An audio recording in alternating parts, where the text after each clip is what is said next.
Uy, ano to? Ba't may pasit? Happy day and struggles on life. Kas plastic mas masaya. Charot!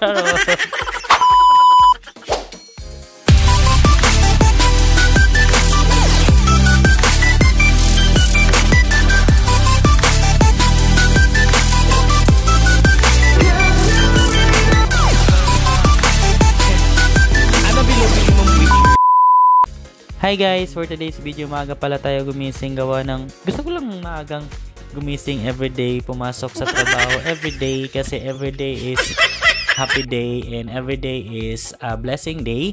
Kaya maaga tayong gumising at saka everyday tayo nagpapasalamat kay Papa God kasi every time na everyday din tayo binibigyan ni Papa God ng maraming blessing at maraming challenging sa buhay, pero kaya naman everyday na may challenging, dapat kayanin natin yung mga challenging and struggles in life kasi that's life. Kailangan natin maging matatag sa buhay araw-araw. So yun, nagready na rin ako ng towel guys kasi maliligo na ako. But before ako maligo guys is magsasaing muna ako ng kanin para pagtapos kong magsaing ng kanin is maliligo ako para pagkatapos kong maligo guys is ready na yung kanin at saka ready na rin yung pangbaon ko sa work ko. Kaya everyday ako nagsasaing para makatipid naman ako kasi sa sobrang mahal ng bilihin ngayon guys, sana all mahal.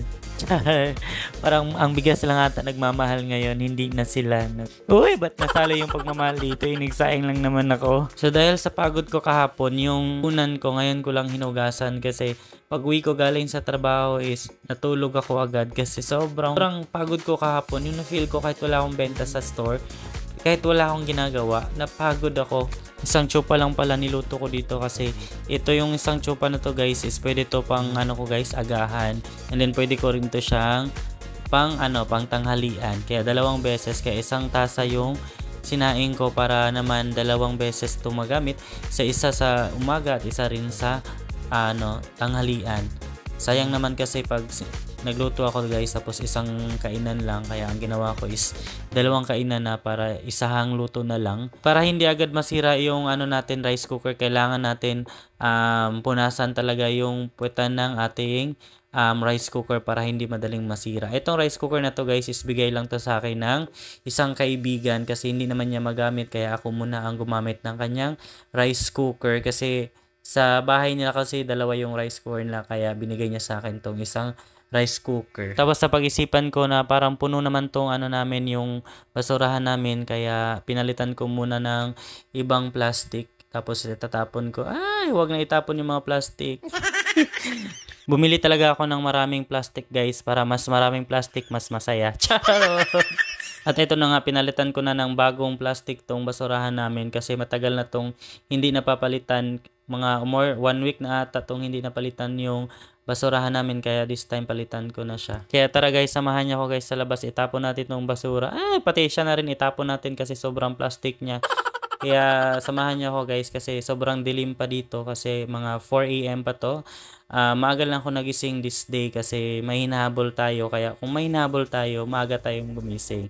Kasi tayo yung nangailangan, tayo din ang maaga. Nagigib na pala ako ng tubig dito para mamaya pagligo ko is may tubig na tayong maliligo. Kaya may balde ako guys na sobrang laki guys kasi napag-isipan ko is summer na. Kaya every time pag summer guys wala tayong tubig na makukuha. Pumasok na pala ako ulit kasi kumuha ko ng towel. Nakalimutan ko yung towel ko dito sa kwarto, kaya kinuha ko yung towel ko para this time maligo na ako guys. Sobrang lamig pala pag ganitong oras maliligo. Shoutout pala dyan sa mga naliligo tapos sabayan ng mainit na tubig. Yan, gawain ko yan dati nung high school ako guys. Kapag naliligo kasi ako guys nung high school ako is nilalagyan ko siya ng mainit na tubig kasi sobrang maaga ka naligo guys. Super lamig talaga ng tubig kapag maaga ka naligo. Kasi nung high school ako guys, maaga din naman ako magising. Kasi yung school namin is sobrang layo pa. Mga 1 hour pa ako naglalakad. Kaya sa 1 hour na yun guys, pagdating ko sa school, sobrang pawis ako. Sobrang amoy pawis. That time pa naman, wala pa naman akong pera pambili ng perfume, pambili ng gamit. Kaya pagdating ko sa school, amoy pawis talaga ako guys. So dito working na ako guys. So hindi mawawala yung ligo natin guys. Everyday naman tayo naliligo guys. Kailangan talaga everyday tayo naliligo para pagdating natin sa trabaho natin is fresh, amoy, cologne.